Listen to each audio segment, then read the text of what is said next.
ദൈവനാമത്തിന് മഹത്വം ഉണ്ടാകട്ടെ. ഇന്നത്തെ ചിന്താവിഷയം വിശ്വാസവും പ്രവൃത്തിയും തമ്മിലുള്ള വ്യത്യാസം. എഫേസ്യർ 2:8 മുതൽ 10 വരെയുള്ള വചനങ്ങൾ.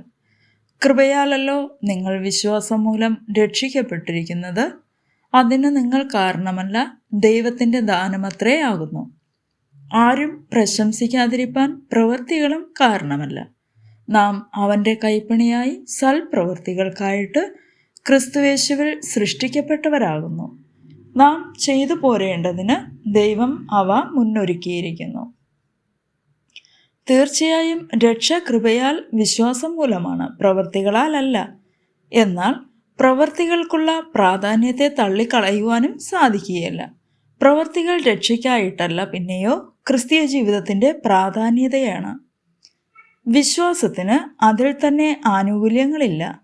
എല്ലാം അതിൻ്റെ അടിസ്ഥാന ഘടകത്തിൽ അടങ്ങിയിരിക്കുന്നു എന്ന് മാത്രം. ഒരുവൻ്റെ വിശ്വാസം വിശ്വാസത്തോടു കൂടെയെങ്കിലേ ആശ്രയിക്കേണ്ടവനിൽ ആശ്രയിക്കുവാൻ സാധിക്കുകയുള്ളൂ. നമുക്കറിയാം, നാം എല്ലാം പാപികളായാൽ നമ്മിൽ തന്നെ ആശ്രയിക്കുന്നത് വിവേകപരമായ ഒരു തിരഞ്ഞെടുപ്പല്ലെന്ന് റോമർ 3:23 അത് കാണുന്നു. ഒരു വൻ ഗർത്തത്തിൻ്റെ ഇരുവശങ്ങളിലും നിൽക്കുന്ന ബലഹീനമായ വൃക്ഷച്ചില്ലകളിൽ ബന്ധിച്ചിരിക്കുന്ന ഒരു നിസാര ചരടിൽ തൂങ്ങി ഒരു വലിയ ഭാരമുള്ള മനുഷ്യൻ ഒരു വശത്തു നിന്ന് മറുവശത്തേക്ക് പോകുവാൻ ശ്രമിച്ചാൽ അത് വിശ്വസനീയമോ വിവേകപൂർണമോ ആയ ഒന്നായിരിക്കുകയില്ല. എന്നാൽ ബലമുള്ള ഒരു വടം ശക്തിയുള്ള 2 വൃക്ഷങ്ങളിൽ കെട്ടി അതിൽ തൂങ്ങി അപ്പുറം കടക്കുക എന്നത് വിശ്വസിക്കത്തക്ക ഒന്നായിരിക്കും. യേശുക്രിസ്തു പാപങ്ങളെ തൻ്റെ ശരീരത്തിൽ വഹിച്ച് ക്രൂശിന്മേൽ മരിക്കുകയും വീണ്ടും മരിച്ചവരിൽ നിന്ന് ഉയർത്തെഴുന്നേൽക്കുകയും ചെയ്തു എന്നത് വിശ്വസിക്കാവുന്ന കാര്യമാണ്. ഒരു പ്രവൃത്തിക്ക് അതിൻ്റേതായ ഒരു നല്ല വശമുണ്ട്. അതിൻ്റെ പ്രകൃതത്തിൽ അടങ്ങിയിരിക്കുന്ന നല്ല പെരുമാറ്റത്താലാണ് പാവപ്പെട്ടവരെ സഹായിക്കുവാൻ കഴിയുന്നതെന്ന് ഗലാത്യർ 2:10 പറയുന്നു. എന്നിരുന്നാലും യാതൊരു നല്ല പ്രവൃത്തിയാലും നമുക്ക് രക്ഷപ്പെടുവാൻ കഴിയുന്നതല്ല. തീത്തോസ് 3:5. എന്നാൽ യേശുക്രിസ്തുവിലുള്ള നമ്മുടെ വിശ്വാസത്തെ പ്രതിഫലിപ്പിക്കുന്നതിനായിട്ടാണ് ദൈവം സൽപ്രവൃത്തികളെ നമുക്ക് തന്നിരിക്കുന്നത്. യഥാർത്ഥത്തിൽ യേശുക്രിസ്തുവിൻ്റെ നാമത്തിൽ നാം ചെയ്യുന്ന പ്രവൃത്തികൾക്കെല്ലാം ഒരു ദിവസം കണക്ക് ബോധിപ്പിക്കേണ്ടതും പ്രവൃത്തികൾ കടുത്ത പ്രതിഫലം പ്രാപിക്കേണ്ടതുമാകുന്നു. 2 കൊരിന്ത്യർ 5:10. കർത്താവ് നമുക്ക് ചെയ്ത ഉപകാരങ്ങൾക്കുള്ള നന്ദി സൂചകമായിട്ടായിരിക്കണം നമ്മുടെ പ്രവൃത്തികളും. ഒരിക്കലും നമ്മുടെ വ്യക്തിപരമായ നേട്ടങ്ങൾക്കായിരിക്കരുത്. മറ്റൊരു വ്യത്യാസം നമുക്ക് ചിന്തിക്കുവാനുള്ളത് വിശ്വാസികളുടെ രക്ഷാഭദ്രതയും അവരിലുള്ള പാപാവസ്ഥയുടെ യാഥാർത്ഥ്യവുമാകുന്നു.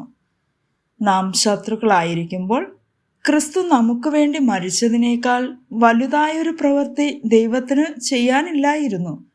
അങ്ങനെയെങ്കിൽ നാം അവൻ്റെ ഭവനത്തിലെ അംഗങ്ങളായി തീർന്ന ശേഷം അവനിൽ നിന്ന് എന്തിനു കുറഞ്ഞത് പ്രതീക്ഷിക്കണം. റോമർ 5:6 മുതൽ 10 വരെയുള്ള വചനങ്ങൾ. ബൈബിൾ വ്യക്തമാക്കുന്നത് രക്ഷിക്കപ്പെട്ട ശേഷവും വിശ്വാസിക്ക് പാപം ചെയ്യുവാനുള്ള സാധ്യത ഉണ്ടെന്നാണ്. 1 യോഹന്നാൻ 1:8 മുതൽ 10 വരെയുള്ള വചനം അത് നമ്മെ ഓർമ്മപ്പെടുത്തുന്നു. നമുക്ക് പാപം ഇല്ല എന്ന് നാം പറയുന്നെങ്കിൽ നമ്മെ തന്നെ വഞ്ചിക്കുന്നു. സത്യം നമ്മിൽ ഇല്ലാതെയായി. നമ്മുടെ പാപങ്ങളെ ഏറ്റുപറയുന്നുവെങ്കിൽ അവൻ നമ്മോട് പാപങ്ങളെ ക്ഷമിച്ച് സകല അനീതിയും പോക്കി നമ്മെ ശുദ്ധീകരിപ്പാൻ തക്കവണ്ണം വിശ്വസ്തനും നീതിമാനും ആകുന്നു. നാം പാപം ചെയ്തിട്ടില്ല എന്ന് പറയുന്നുവെങ്കിൽ അവനെ അസത്യവാദിയാക്കുന്നു. അവൻ്റെ വചനം നമ്മിൽ ഇല്ലാതെയായി.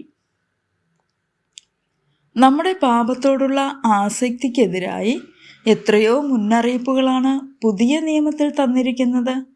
ആകയാൽ വിശ്വാസിയും പാപം ചെയ്യും എന്നതിൽ ആർക്കും തർക്കമില്ല. പക്ഷേ ഒരു വിശ്വാസി പാപം ചെയ്താൽ രക്ഷ നഷ്ടപ്പെടുമോ ഇല്ലയോ എന്നതാണ് പലരെയും അലട്ടുന്ന ചോദ്യം.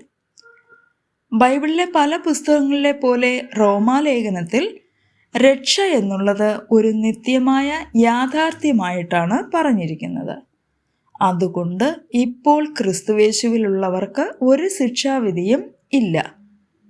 ജീവന്റെ ആത്മാവിൻ്റെ പ്രമാണം എനിക്ക് പാപത്തിൻ്റെയും മരണത്തിൻ്റെയും പ്രമാണത്തിൽ നിന്ന് ക്രിസ്തുവേശുവിൽ സ്വാതന്ത്ര്യം വരുത്തിയിരിക്കുന്നു. റോമർ 8:1-2 എന്നാണ് പൗലോസ് പറഞ്ഞിരിക്കുന്നത്. കൊരിന്തിയിലെ സഭ എണ്ണമില്ലാത്ത പാപങ്ങളിൽ കുടുങ്ങിയിരിക്കുന്നതായി കാണുന്നു.